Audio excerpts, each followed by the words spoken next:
I pose is, should Caitlin Clark be remaining loyal to the WNBA? That is a real question for us to figure out as we kind of go through the WNBA plans with this new league as well. Let's get into it. Welcome to Keep the Vision. Make sure you like, comment, subscribe, share the channel, hit that bell notification, and hype the video. Let's get right into things. So here it says, new women's pro development league will give NCAA players more opportunities. Here it says a lot of attention has been paid to the launch of Project B. Project B isn't alone. Another league, Upshot, is preparing to launch, and it brings a completely different approach. Backed by serious investors and led by former WNBA president Donna Orender. With support from Cheryl Miller, Upshot carries immediate credibility. Unlike traditional competitors, it's designed to fill a massive gap the WNBA has ignored for years. Upshot offers an alternative for talented players who never get a fair opportunity. It isn't trying to replace the WNBA, it's addressing what the WNBA failed to build. A sustainable domestic professional pathway for players who fall outside the league's narrow roster limits. That alone makes it a serious threat to the existing system. New women's pro development league will give NCAA players more opportunities. Here it says a lot of attention has been paid to the launch of Project B, a professional 5-on-5 women's league that is expected to begin play November 2026. Despite ongoing concerns surrounding the league's perceived lack of clarity about operations and funding, a lot of that attention is justified because Project B has already managed to sign some major WNBA talent. Now, we've seen Project B sign WNBPA president Nneka Ogwumike, Sophie Cunningham, Kelsey Mitchell. Roster limitations have haunted the WNBA for decades. Even first-round picks frequently fail to secure roster spots, while second- and third-round players are often forced overseas or out of the sport entirely. This isn't a talent issue, it's a structural one. Upshot directly challenges that reality, offering legitimate domestic opportunities that should have existed all along. The WNBA's inability to expand and nurture its own talent pool created this vacuum. Upshot simply stepped in to fill it, and in doing so, it has made the league's shortcomings impossible to ignore. Has ultimately turned them down, and that is another reason why Caitlin Clark is a huge part of this entire situation.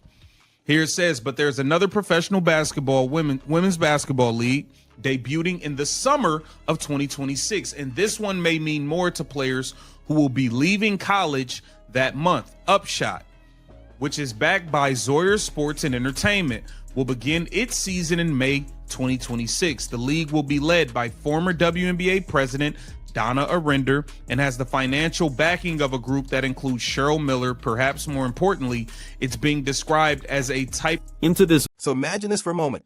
Caitlin Clark's future in the WNBA, once seen as a guaranteed unbreakable bond, is now balancing on an incredibly fragile edge.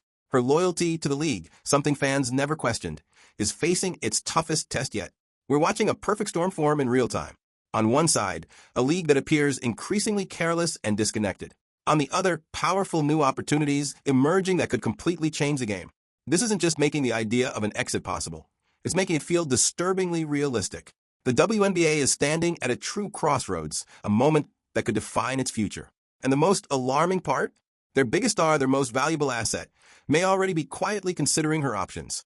Clark's patience appears to be wearing thin, strained by a league that seems incapable of fully appreciating the talent responsible for its unprecedented surge in popularity. This isn't reckless speculation. The warning signs are everywhere. The pieces are lining up in a way that suggests any potential departure wouldn't just dominate headlines. It would fundamentally alter the future of women's basketball. Is that rosters simply aren't built to accommodate all of the talent that could exist in the league. As a result, some first-round picks don't always end up in the league, and most second- and third-round picks opt to play overseas or stop playing basketball entirely. There's a lot of really good players who just stopped after college. I think somebody like, who was it? Haley Cavender was really good at Miami. I think she averaged like 20 points a game, but she's small. She didn't get a shot. There's a lot of good players who just kind of stopped. What makes this situation even more unsettling is how quickly the narrative has shifted. Caitlin Clark was supposed to represent stability, loyalty, and continuity for the WNBA. Instead, her future now symbolizes uncertainty. The league's inability to adapt to her impact has created a growing sense of tension. Clark isn't demanding special treatment. She's demanding basic respect and protection.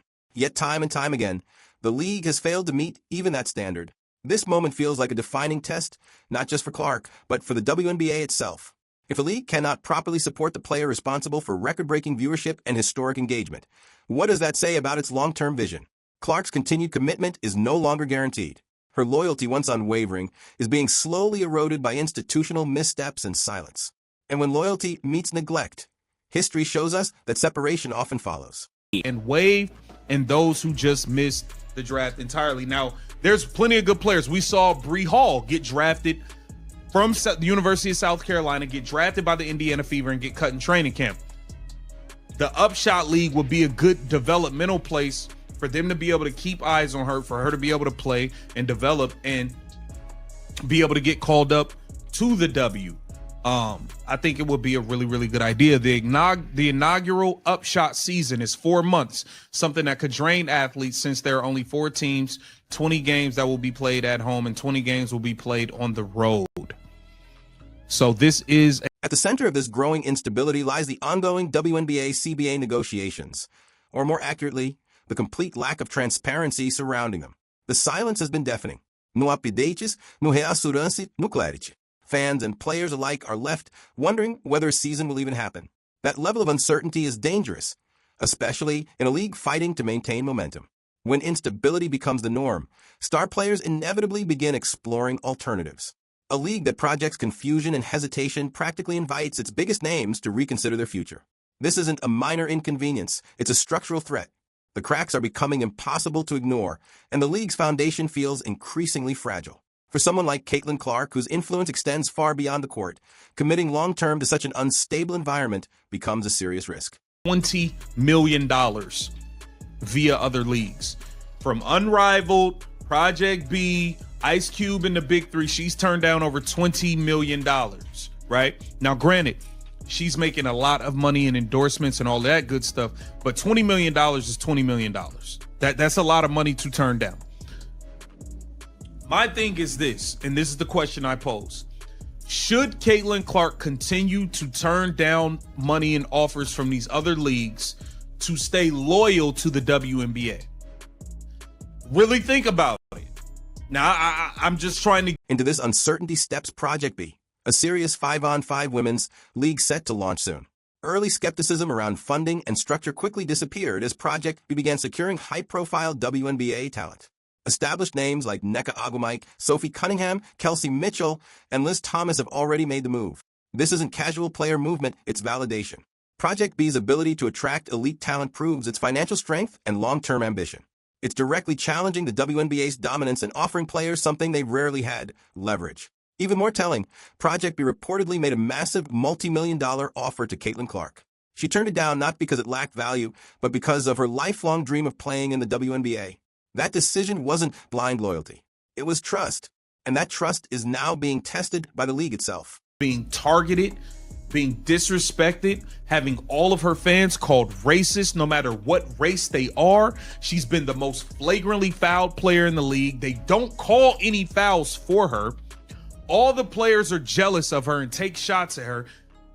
What is she staying loyal to at this point? It's not like she's making top dollar over there. She's making 60, 70, 80K. It's not like she's making top dollar being in the league. Kathy Engelbert, we don't know if what Kathy said allegedly to Nafisa Collier is true or not. Specific cases illustrate the problem clearly. Haley Cavender averaged 20 points per game and saw her professional hopes fade due to factors like size.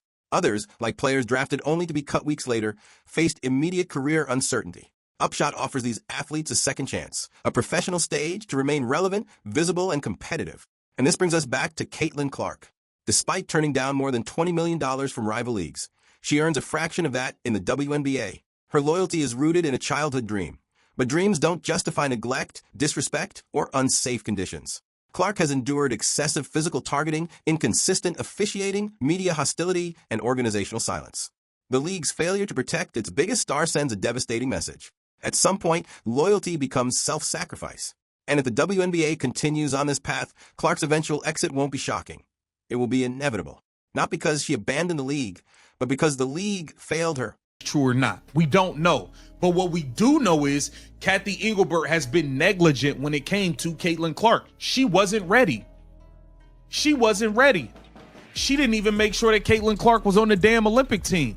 She doesn't make sure that the refs call a fair game for her when she is the prized possession of the league. She is the golden goose. Kathy Engelbert has done everything to try to make the success of the WNBA about her and not Caitlin Clark. What does Caitlin Clark stand loyal to? That is a legitimate question. I understand. I want to see Caitlin Clark ball in the WNBA. Upshot functions as a true developmental league, something women's basketball has desperately needed. It gives college graduates a professional environment to continue growing, staying visible, and remaining competitive without being forced overseas. This structure directly solves one of the WNBA's most glaring failures, the absence of a clear pipeline for developing talent after college. For years, countless skilled players were left without options. Upshot offers them structure, opportunity, and hope, while exposing how long the WNBA neglected this responsibility. It's not just filling a gap, it's highlighting a systemic flaw.